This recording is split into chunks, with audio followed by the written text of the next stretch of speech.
ఆత్మ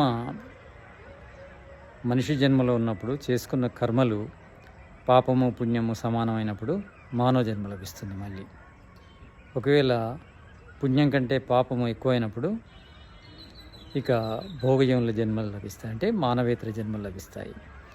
మానవుడిగా మనము పుట్టినప్పుడు ప్రారబ్ధ కర్మలు అనేవి జాతిని, ఆయువును, భోగాన్ని ఇస్తాయి. జాతి అంటే మానవ జాతిలో మనము జన్మించాము.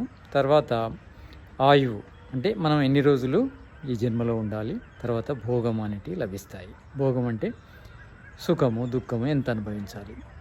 ఇక్కడ జాతిని మార్చుకోలేము. ఒకసారి మనం జన్మెత్తామంటే మానవ జన్మలో ఉంటే మానవ జాతిలోనే ఉంటాం. కానీ ఆయువును, భోగాన్ని మన పురుషార్థంతోనే మార్చుకోవచ్చు. మనం బాగా కష్టపడ్డాము, ఆరోగ్యాన్ని బాగా కాపాడుకున్నాము, ఆయువు పెరుగుతుంది.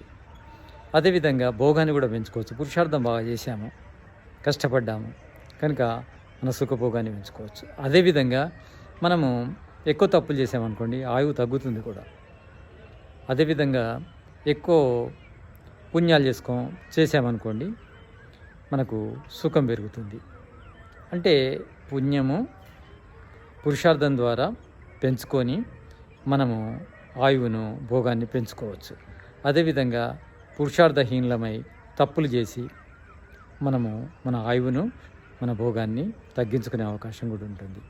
కనుక ప్రారబ్ధ కర్మలతో వచ్చిన సుఖం కానీ దుఃఖం కానీ అవి ఖచ్చితంగా అలానే అనుభవించాలని ఏమీ లేదు.